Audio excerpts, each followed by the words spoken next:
Shalom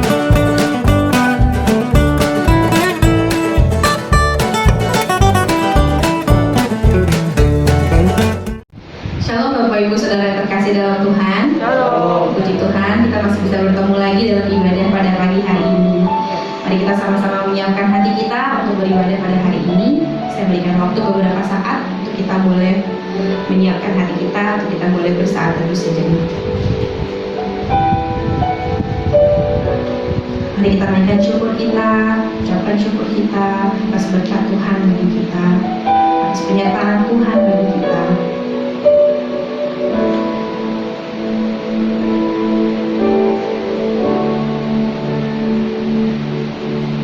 Mari kita ungkapkan rasa syukur kita naikkan pujian ini dengan hati bersyukur. Give thanks with a grateful heart. Give thanks with a grateful heart. Give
hari ini. Terima kasih untuk satu hari baru lagi yang Tuhan berikan kepada kami. Kami sadar Tuhan, tanpa Tuhan kami tidak mungkin ada di sini. Terima kasih Tuhan untuk kesehatan dan penyertaan yang Tuhan berikan kepada kami. Tuhan, kami menunjukkan rasa syukur kami dengan beribadah dengan sungguh-sungguh pada hari ini Tuhan. Biarlah Tuhan yang sucikan, kuduskan dan melayakkan kami Tuhan, agar kami boleh menaikkan pujian bagi hormat kemuliaan bagi nama-Mu. Terima kasih Tuhan, kami serahkan ibadah ini dari awal sampai akhir ke dalam tangan-Mu. Dalam nama Tuhan Yesus kami sudah berdoa dan mengucap syukur. Haleluya, amin. Puji Tuhan. Shalom Bapak Ibu Saudara. Shalom, puji Tuhan. Kalau kita masih diberi kesehatan, kita masih diberi kekuatan, itu pasti karena anugerah dari Tuhan. Amin. Mari kita naikkan syukur kita. Segala pujian, segala syukur hanya bagi nama Tuhan.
Siapkan hatiku Tuhan untuk dengar firman.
surga, seperti nyanyian yang kami naikkan, yang merupakan pernyataan isi hati kami kepadamu, bahwa firman-Mu adalah segala-galanya di dalam kehidupan kami. Tanpa firman-Mu yang menuntun kehidupan kami akan pasti begitu mudah terpeleset, begitu mudah jatuh, begitu mudah menjauh daripada-Mu. Karena itu Bapa, kalau pada hari ini, pada saat ini, kami boleh datang kepadamu, kami boleh menyembah-Mu, kami boleh menaikkan pujian kepadamu, semua karena kebaikan-Mu. Dan kami nyatakan bahwa kami selalu butuh Engkau ya Bapa, butuh akan hadirat-Mu, butuh akan pribadi-Mu, dan butuh akan firman-Mu. Dan bila saat ini kami telah mempersiapkan hati kami, biarlah Allah Roh Kudus mau memberitakan kebenaran firman-Mu, menyampaikan kebenaran firman-Mu bagi kami. Biar Allah Roh Kudus yang akan kuasai hati dan pikiran kami, dan Allah Roh Kudus yang akan memberkati kami dengan kebenaran-Mu selalu. Urapi juga hamba-Mu ini Bapa, supaya pada saat ini hanya isi hati Tuhan saja yang boleh disampaikan. Dalam nama Yesus kami berdoa. Amin. Shalom saudara-saudara yang di rumah semua. Apa kabarnya?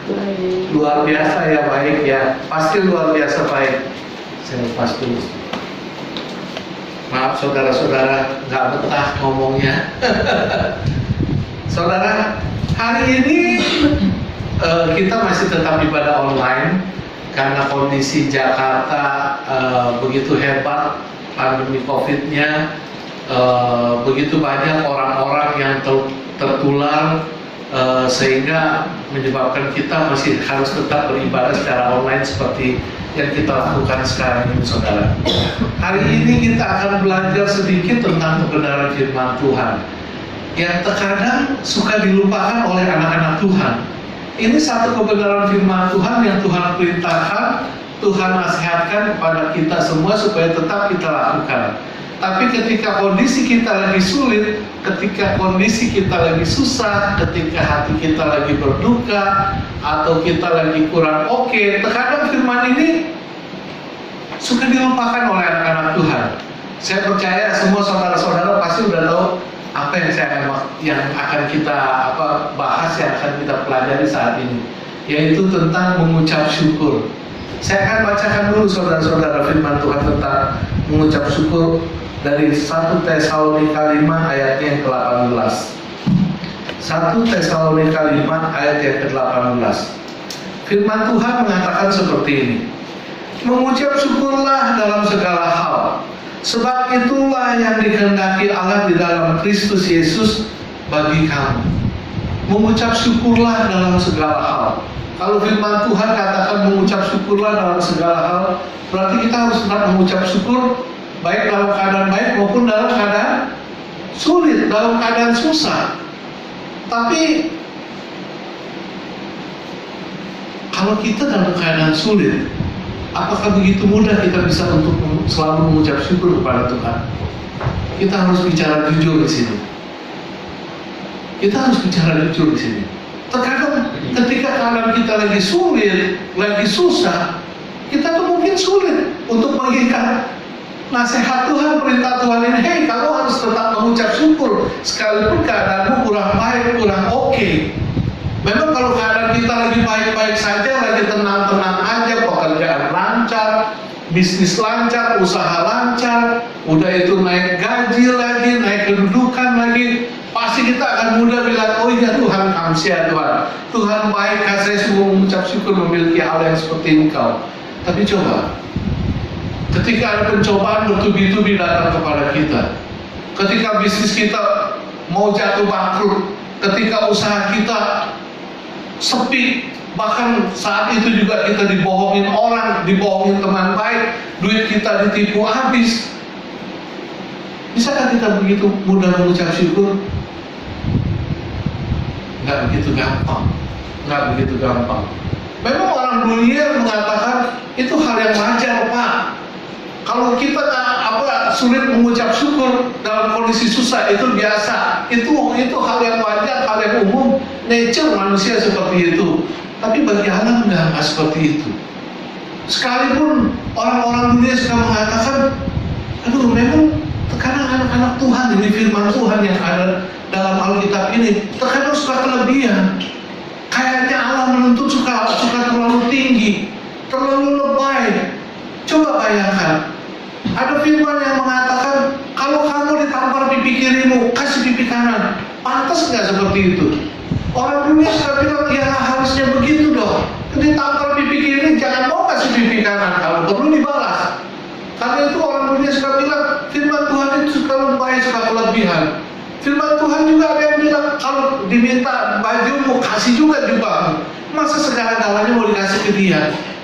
Firman Tuhan suka bilang, kasihilah musuhmu. Orang dunia bilang, itu apa nggak kelebihan, nggak kelebihan? Suruh mengasihi musuh, suruh mengasihi orang yang menyakiti kita, suruh mengasihi orang yang telah menoreh luka di hati kita. Mana mungkin sih? Sulit kan? Tapi itulah firman Tuhan. Ini yang Tuhan katakan buat anak-anaknya. Kasihilah musuhmu. Kamu ditampar pipi kanan, kasih pipi kiri. Baju mau diminta, kasih jubahmu. Sama seperti mengucap syukurlah dalam segala hal. Allah tuntut supaya kita tetap bisa mengucap syukur kepada-Nya, bukan hanya dalam keadaan senang, tapi dalam keadaan yang tidak baik pun kita tetap mengucap syukur. Mengapa Allah katakan seperti ini? Bukannya Allah menuntut kelebihan, bukan. Karena memang Allah menempatkan satu standar yang tinggi bagi anak-anaknya, bagi orang-orang yang percaya kepada Dia. Anak-anak Tuhan itu bukan anak-anak yang pasaran, bukan anak-anak yang umum, bukan anak-anak dunia yang mengikuti segala gaya dan model-model yang ada dalam dunia ini. Anak-anak Tuhan punya standar yang tinggi. Ini yang Allah minta di dalam kehidupan anak-anak Tuhan. Dan kalau Allah katakan, mengucap syukurlah dalam segala hal, itu bukan berarti Allah nggak ada alasan untuk bicara seperti ini. Allah pasti punya maksud yang luar biasa dengan setiap perkataan kebenaran firman-Nya. Saudara, ada begitu banyak alasan tentang mengapa Allah meminta kita untuk selalu mengucap syukur dalam segala hal. Saya akan bahas secara sederhana beberapa hal, beberapa poin yang secara sederhana. Saudara, alasan pertama, mengapa Allah meminta kita untuk bisa tetap mengucap syukur sekalipun keadaan kita dalam keadaan susah? Nomor satu, saudara, karena Allah ingin kita mengetahui kalau Allah itu selalu peduli dengan hidup kita. Allah tuh mau supaya anak-anaknya tahu dan sadar kalau Allah itu selalu peduli dengan kehidupan kita, kehidupan semua anak-anaknya. Mungkin kita bisa berbohong kepada orang-orang di luar sana. Mungkin kalau saya di sini saya bisa berbohong dengan yang hadir pada saat ini. Saya bisa tersenyum, saya bisa ketawa-ketawa, saya bisa bercanda-canda, saya bisa tampaknya ceria gitu, bisa nggak ada masalah itu ini. Tapi bagi Allah tahu segalanya tentang kita. Allah mengerti tentang kita. Allah tahu sekalipun saya ketawa-ketawa, sekalipun saya bercanda, sekalipun saya bermain sandiwara, tapi Allah tahu isi hati saya yang sebenarnya. Allah tahu kalau saya umpamanya sedang bersedih, saya sedang berduka, hati saya sedang remuk, pikiran saya sedang ruwet seperti apa. Allah tahu. Dan Allah selalu peduli dengan kehidupan semua anak-anaknya. Dan Dia pasti akan membela, pasti akan menolong kita. Karena itu Allah katakan, mengucap syukurlah dalam segala hal. Karena Dia adalah Allah yang peduli, yang pasti akan membela semua anak-anaknya. Dia pasti akan yang selalu menolong semua anak-anaknya. Dan kalau Allah izinkan hal itu terjadi dalam hidup kita, Allah pun telah menyoroti masalah-masalah persoalan yang ada dalam yang menghampiri kehidupan kita.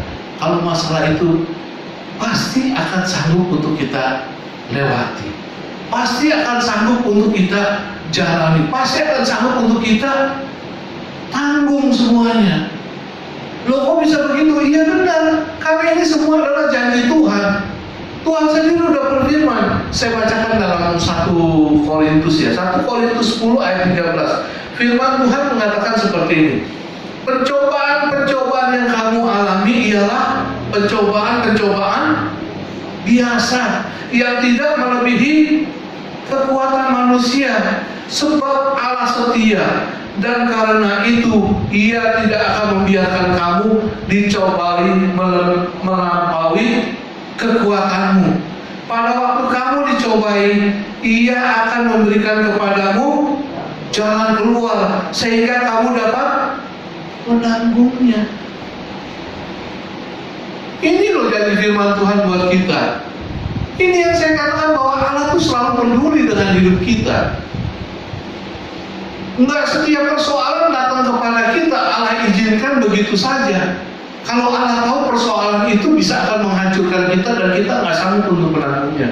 No, Allah udah bilang kalau pencobaan itu yang datang kepadamu, pasti kamu akan mampu menanggungnya. Karena Allah udah melihat kekuatan kemampuan kita untuk melewati masa-masa pencobaan itu. Dan ketika kita menghadapi masa-masa pencobaan itu, Allah pun sudah berjanji Dia akan memberikan jalan keluar bagi kita. Dia adalah Allah yang peduli di dalam kehidupan kita. Ini yang akan terjadi dalam kehidupan saudara dan saya. Ini yang akan terjadi dalam kehidupan semua anak-anak Tuhan. Bahkan saudara-saudara, saya lihat banyak sekali kesaksian, banyak sekali kejadian-kejadian yang Allah izinkan terjadi dalam hidup seseorang. Bukan karena apa-apa, tapi justru karena Allah ingin menolong orang tersebut dari satu bahaya, dari satu malapetaka yang lebih besar yang seharusnya menimpa kepada dia. Berapa banyak kesaksian-kesaksian di luar sana yang sering kita dengar. Saya pernah dengar waktu itu saya baru pulang sekolah, baru pulang antar anak saya sekolah. Di jalanan saya suka setel radio. Di radio itu ada satu kesaksian. Iya nih, awalnya saya, inti kesaksian itu, awalnya saya kesel, saya marah katanya. Kenapa mesti kejadian begini? Saya mau pulang ke kampung rame-rame, mau seneng-seneng gitu sama keluarga, mau vacation, mau jalan-jalan, mau piknik lah gitu. Tapi ini bisa-bisanya kita satu keluarga bisa bangun kesiangan semua. Bisa rame-rame bangun kesiangan, nggak masuk akal. Udah bangun kesiangan, gedebekan, buru-buru mandi, berangkat, mau pergi ke stasiun bis, nyari taksi. Kali itu bisa begitu susah nyari taksi gitu. Sampai akhirnya dapat taksi, begitu nyampe stasiun, udah ditinggal sama bis yang akan bawa saya ke pulang kampung. Saya harus nunggu 2-3 jam untuk bis berikutnya, baru bisa naik lagi jalan ke kampung. Tapi dalam waktu 1 jam lewat sedikit, belum nyampe 2 jam saya menunggu, saya dengar kabar bis yang tadinya yang harusnya saya tumpangi itu ternyata kecelakaan. Aduh, saya mengerti rencana Tuhan. Saya mengerti maksud Tuhan. Tuhan izinkan kita orang semua pakai kesiangan. Bisa-bisanya kesulitan taksi. Itu bukan satu kesulitan, bukan satu masalah yang seharusnya sebenarnya. Tapi Tuhan izinkan itu terjadi untuk apa? Untuk menyelamatkan kami sekeluarga. Saya bagikan sebuah kisah. Ini sebuah kisah nyata terjadi di Amerika, saudara. Ini terjadi tahun 1900 sekian. Tapi awalnya kejadian ini terjadi pada tahun 1982 pada saat perang Malvinas. Mungkin saudara masih ingat ya perang Malvinas ya. Perang antara negara Inggris sama negara Argentina memperebutkan sebuah pulau Falkland, kalau nggak salah Falkland di situ. Nah, ini diceritakan balik oleh salah satu orang yang bernama Ocello Bardo. Ocello Bardo ini dia seorang penyanyi gospel, juga pencipta lagu gospel, lagu-lagu gereja gitu. Sekali waktu dia jalan di Miami, naik bis di Miami, Florida. Waktu dia naik bis di Miami itu, ada salah satu penumpang mengenali dia. Ini penyanyi gospel nih, Ocello Bardo. Jadi biasa kan kalau namanya anak muda ketemu artis, ketemu orang yang dia sukai itu langsung selfie ya, foto-foto ya, selfie foto-foto ya. Si Ocello Bardo ini sih, iya oke nggak apa-apa. Jadi foto-foto, orang ambil satu bis foto-foto sama dia buat kenangan gitu. Setelah selesai foto-foto, saudara, satu penumpang bilang begini, Mr. Ocello Bardo, nyanyi dong.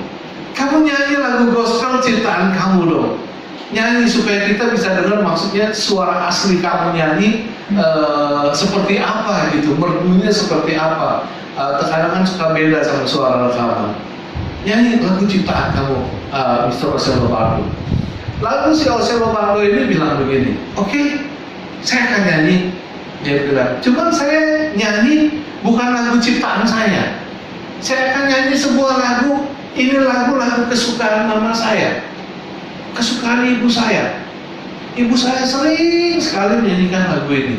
Tapi saya akan nyanyikan lagu dalam bahasa asli saya ya, dalam bahasa Argentina. Dia bilang. Mulailah si Osel Lombardo nyanyi dalam bahasa Argentina. Itu lagu adalah lagu Notre Dame. Saya nggak bisa bahasa Argentina, saya nyanyikan dalam bahasa Inggris ya. I have decided to follow Jesus. I have decided to follow Jesus. I have decided to follow Jesus. No turning back, no turning back. Dia nyanyikan itu berulang-ulang dalam bahasa Argentina. Setelah dia selesai menyanyikan dalam bahasa Argentina, ada satu pria berdiri. Satu pria ini orang udah setengah baya, dia menghampiri si Osel Lombardo ini.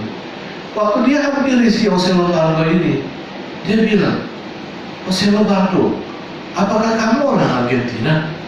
Dia bilang, iya, saya orang Argentina. Lalu ditanya lagi, Osel Lombardo, apakah kamu ikut berperang dalam perang Malvinas tahun 82 di Pulau Falkland? Osel Lombardo bilang, iya, saya ikut berperang.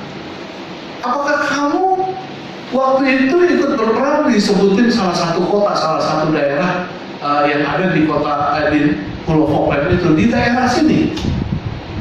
Kamu pernah ke situ? Osel Lombardo bilang, iya, saya pernah. Ini si Martin Hope, orang ini orang Inggris. Iya, dia bilang dia pernah. Apakah kamu pernah menyanyikan lagu ini pada saat perang itu? Si Osel Lombardo bilang, iya, saya pernah menyanyikan lagu. Terus kan, kami nggak jadi menembak, kami mundur. Dia bilang. Lalu si Osel Lombardo berkata seperti ini, kamu tahu nggak saat itu kenapa saya menyanyi seperti itu? Itu adalah saat titik nadir saya. Itu adalah titik saya di mana saya mengalami kehancuran. Saat itu saya baru aja terima telegram yang memberitahukan bahwa papa mama saya baru aja kecelakaan, ditabrak mobil, kendaraannya ditabrak oleh mobil besar yang menyebabkan papa mama saya meninggal. Saya nggak punya saudara siapa-siapa. Saya hanya hidup bertiga. Sekarang papa mama saya dua-duanya udah meninggal dan saya berada di sini. Saya cuma sebatang kara. Saat itu saya hancur hati saya sedih, saya nggak tahu mesti buat apa. Yang saya ingat cuma lagu ini. Ini lagu kesayangan mama saya. Yang tiap kali saya mau tidur selalu mama nyanyikan berulang. Hati saya cuma ingin menyanyi lagu ini sebagai ungkapan kalau kepada Tuhan, artinya kalau saya ini rindu sama mama, saya pengen ketemu sama mama, saya ingin berjumpa dengan mama. Saudara, lihat saudara, Allah izinkan sesuatu peristiwa tragis dalam keluarga Osel Lombardo. Tapi lewat suatu masalah peristiwa tragis dalam keluarga Osel Lombardo ini, Allah menyelamatkan sekelompok tentara yang seharusnya mati ditembak sapi. Saudara, terkadang Allah izinkan sesuatu terjadi, hal yang baik dalam hidup kita, bukan karena apa-apa, tapi karena Allah ingin menyelamatkan kita dari satu perkara, dari satu persoalan, dari satu bahaya yang bisa membahayakan kehidupan kita. Inilah yang saya katakan, bahwa Allah kita itu adalah Allah yang selalu peduli dengan hidup kita. Karena itu kita patut untuk selalu mengucap syukur dalam segala hal yang terjadi di dalam kehidupan kita. Apapun itu. Mungkin saat itu kita tidak bisa mengerti, kita tetap percaya bahwa Allah itu adalah Allah yang peduli dalam hidup kita. Itu mungkin alasan pertama yang bisa kita pegang, saudara, alasan yang sederhana. Alasan kedua, saudara, kenapa Allah menginginkan kita supaya kita bisa selalu mengucap syukur dalam segala hal sekalipun keadaan kita kurang baik. Saudara, nomor dua, Allah ingin mengajarkan kita supaya kita bisa selalu memiliki cara pandang yang baik, cara pandang yang optimis, cara pandang yang positif, saudara. Manusia hidup umumnya mempunyai dua cara pandang. Satu manusia hidup punya cara pandang yang negatif, satu manusia hidup punya cara pandang yang positif. Kalau manusia hidup yang punya cara pandang negatif, segala hal yang dia lihat adalah hanya keburukan, kejelekan, kesialan. Kenapa bisa begitu? Kenapa begini? Aduh, sesuatu yang dia hadapi terus.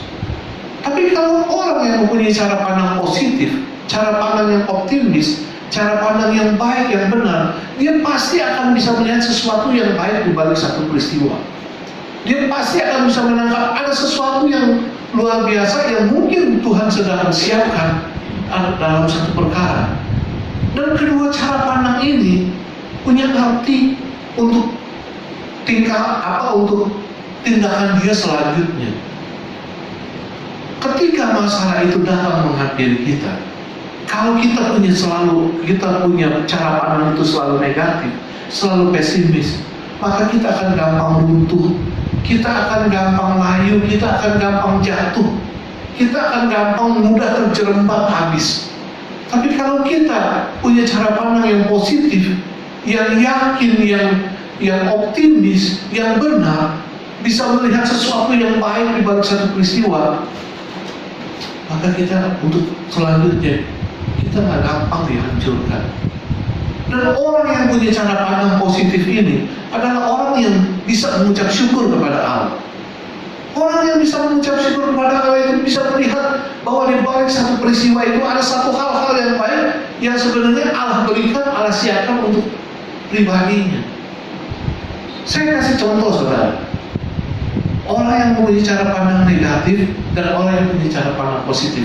Saya kasih sebuah ilustrasi, sebuah pandangan kepada saudara, supaya saudara nih kita bisa membedakan sebenarnya mana yang lebih baik antara cara pandang negatif dan cara pandang positif. Saudara, ada seorang suami yang baru aja pensiun dari tempat kerjanya. Dia baru pensiun, dia mau menulis sesuatu autobiografinya tentang kejadian-kejadian yang dia alami di tahun lalu. Dia mulai menulis, tahun lalu adalah tahun yang penuh kesialan dalam hidupku. Terus dia pindah turun ke alinea kedua. Tahun lalu aku mengalami operasi pengangkatan batu empedu, dan itu perlu biaya banyak dan sangat menyakitkan. Sungguh satu perkara yang menyakitkan hidupku. Lalu dia turun lagi ke bawah.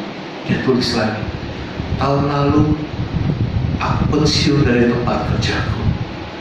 Satu kepedihan untukku, karena aku harus kehilangan pekerjaan dan penghasilan bulanan yang biasanya setia ada dalam diriku. Satu kepedihan lagi dalam hidupku. Terus dia turun lagi ke bawah.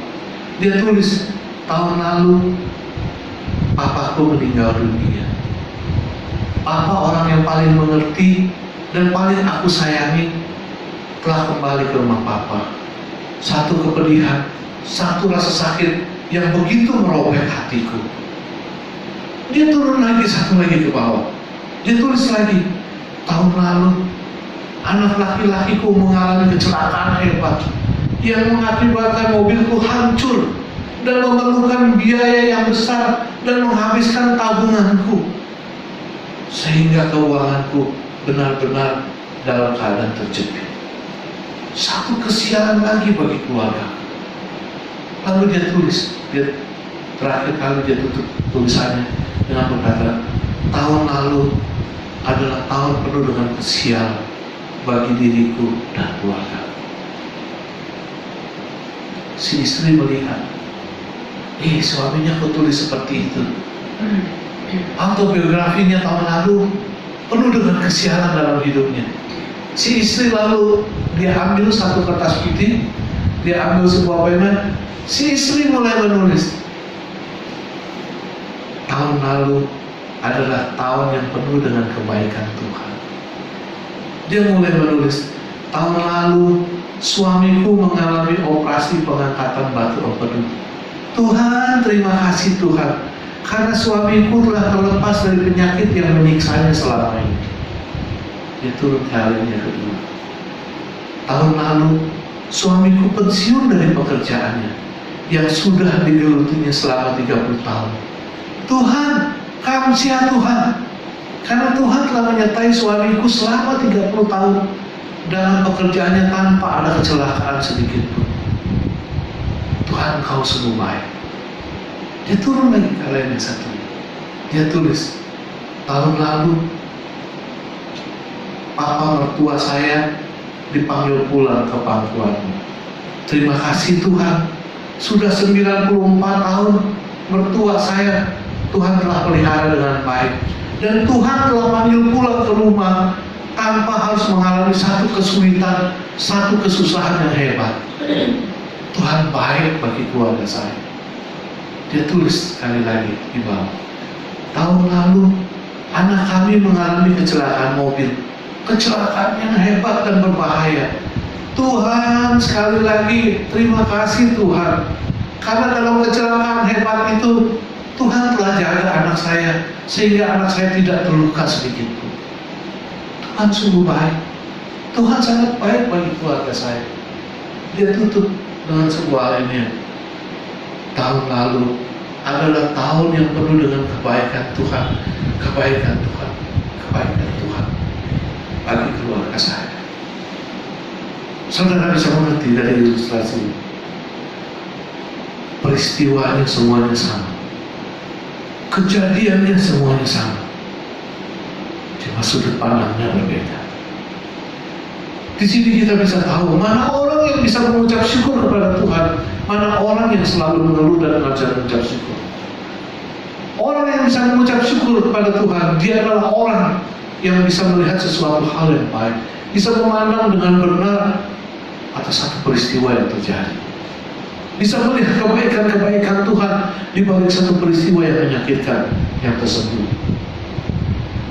Saudara, karena itu kita patut, sekali lagi saya katakan, kita patut mengucap syukur, karena Tuhan menginginkan kita supaya kita bisa memiliki pandangan yang benar, pandangan yang selalu positif, yang selalu optimis dalam hidup ini.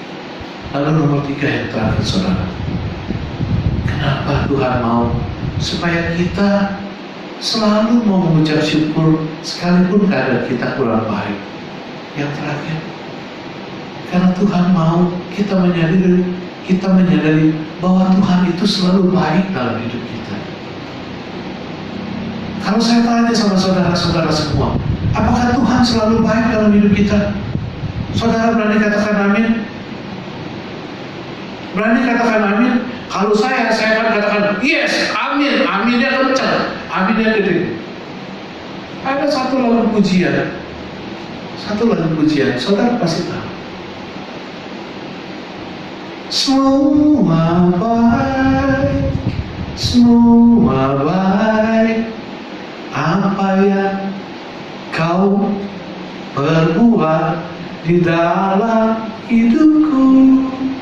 Semua baik, sungguh teramat baik, kau jadikan hidupku berarti. Dari semula ya, telah kau tetapkan hidupku dalam tanganmu, dalam rencanamu Tuhan. Rencana indah telah kau siapkan, benar ya, bagi masa depanku yang penuh harapan. Berani bilang Tuhan gak baik? Berani bilang Tuhan gak baik? Tuhan tahu, Tuhan katakan segala rancangan-rancangan mengenaimu. siapkan rancangan yang penuh dengan damai sejahtera, yang masa depannya penuh dengan harapan. Tuhan gak pernah menginginkan kecelakaan dalam hidup kita. Tuhan gak pernah mau hidup anak-anaknya itu susah. Tuhan gak pernah mau hidup anak-anaknya itu sulit. Tuhan gak mau anak-anaknya itu selalu berduka. Dia itu Allah yang baik, Bapa yang baik buat kita.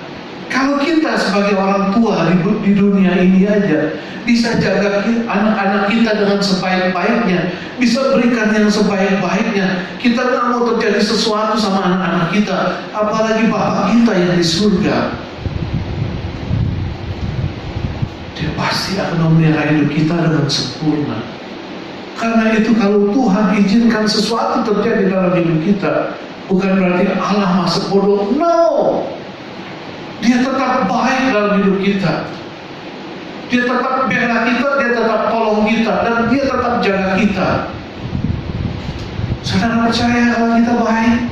Ada amin ya? Saudara harus yakin bahwa kita tuh punya Allah yang hidup yang luar biasa loh, yang mengasihi kita. Hari ini kita belajar, kita diingatkan kembali, mengucap syukurlah dalam segala hal.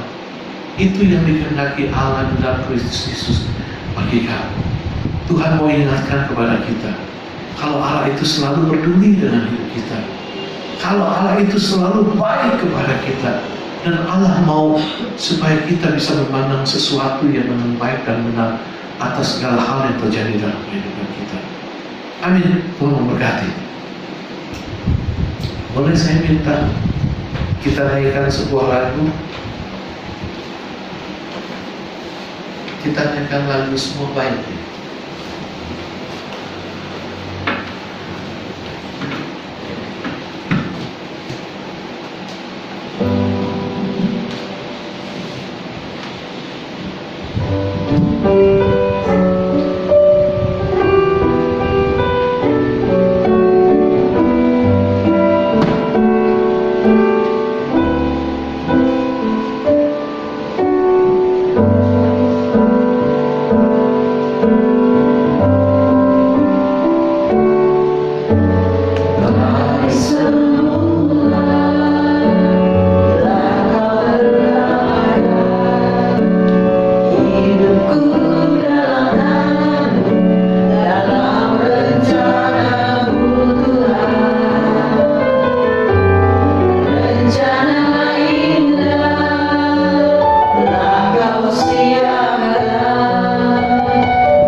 Yang mengingatkan kepada kami bahwa kami harus selalu mengucap syukur dalam segala hal, seperti Allah yang inginkan di dalam kehidupan kami, baik itu dalam kondisi baik ataupun dalam kondisi yang kurang baik dalam kehidupan kami.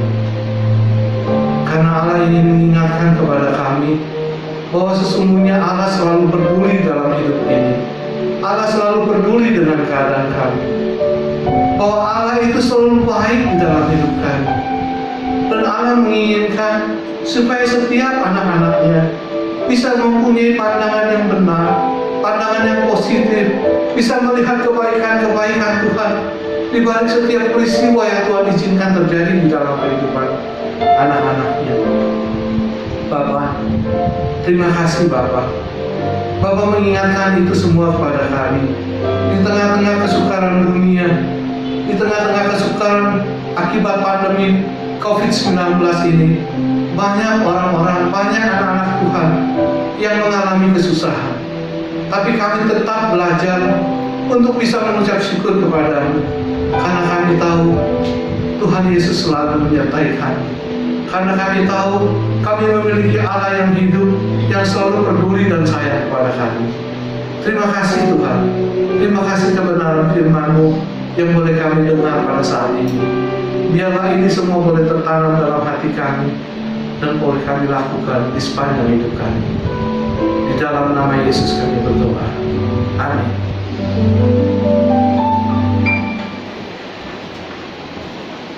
Puji Tuhan, dan telah diberkati oleh firman Tuhan. Terima kasih untuk pelayanan PDPWI. Tuhan Yesus memberkati. Selalu banyak alasan untuk mengucap syukur ya Bapak Ibu Saudara. Kalau kita mau cari alasan untuk gak mengucap syukur, ada. Tapi begitu banyak alasan mengapa kita harus mengucap syukur. Apapun yang terjadi, mari kita tetap bersyukur kepada Tuhan.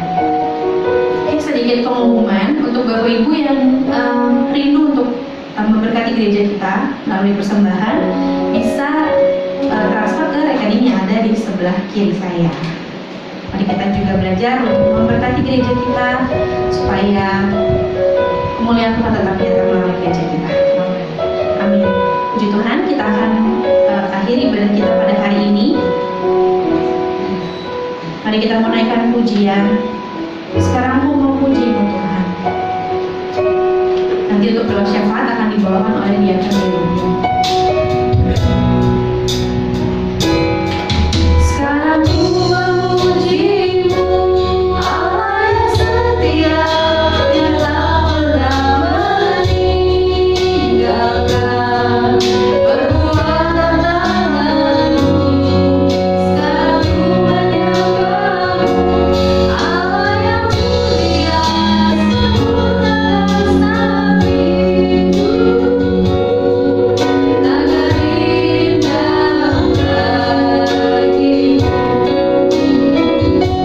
Sekarang ku memuji-Mu, Allah yang setia, yang tak pernah meninggalkan perbuatan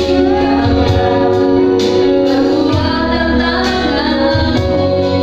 Sekarang ku menyembah-Mu, Allah yang mulia, sempurna dan sabit-Mu.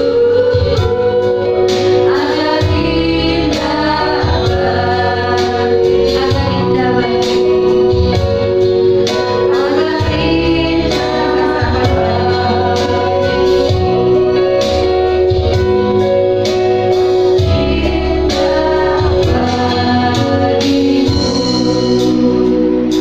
Mari kita berdoa. Benar ya Tuhan, terima kasih biar kami dapat memuji-Mu Tuhan, menyembah-Mu. Terima kasih untuk kesempatan yang Kau berikan kami pada saat ini. Kami masih boleh menaikkan pujian-pujian kami Tuhan. Yang kami percaya bahwa pujian kami, penyembahan kami merupakan dupa yang harum di hadapan-Mu. Ya Bapa, ajar kami mengucap syukur senantiasa Tuhan. Apapun kondisi kami, apapun keadaan kami, pada masa-masa sulit ya Tuhan, ajar kami melihat kebaikan dalam setiap kehidupan kami. Di mana pada awal-awal pandemi ya Tuhan, tapi kami dapat melewati juga setelah satu tahun lebih ini Tuhan. Itu semua adalah kebaikan daripada Engkau ya Bapa. Terima kasih, beribu-ribu terima kasih, yang pada sampai saat ini kami masih boleh diberi nafas Tuhan. Banyak dari saudara kami, kenalan kami yang telah dipanggil oleh Engkau Tuhan. Kesedihan-kesedihan keluarga-keluarga yang ditinggalkan Tuhan.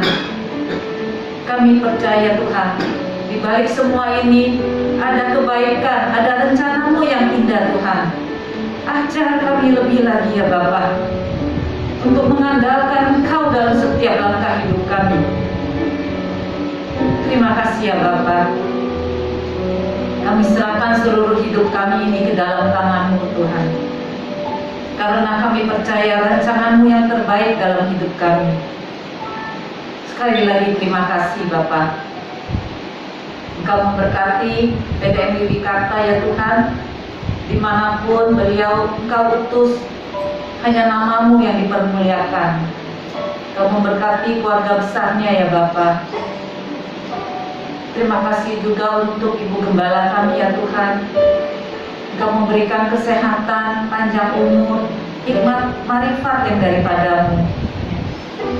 Biarlah beliau selalu menjadi sebagai Ibu Gembala yang baik untuk domba-dombanya di Aberta ya Tuhan. Engkau memberkati keluarganya, anak-anaknya, mantu-mantunya, dan cucu-cucunya Tuhan.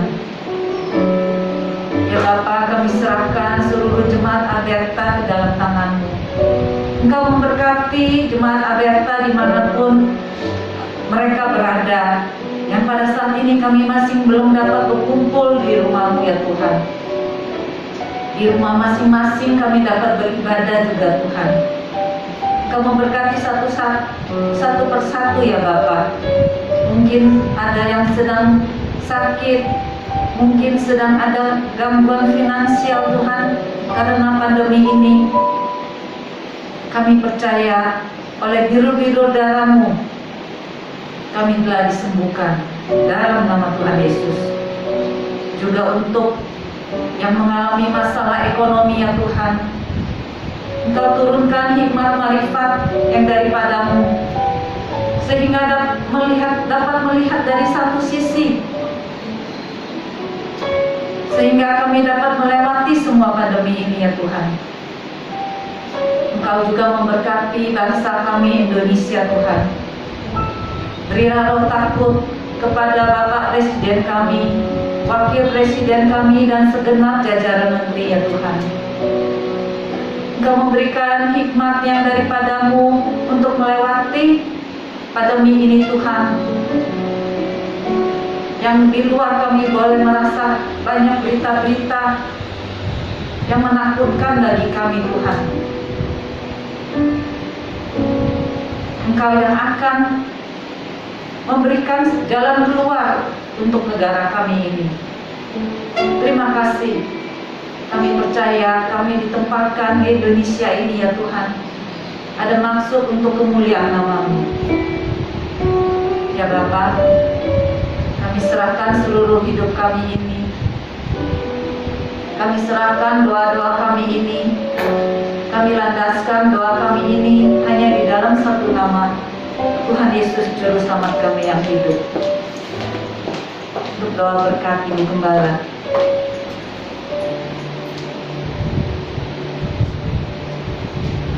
Kekasih-kekasih Kristus yang diberkati Tuhan, pulanglah dan terimalah berkat Tuhan. Turunlah kiranya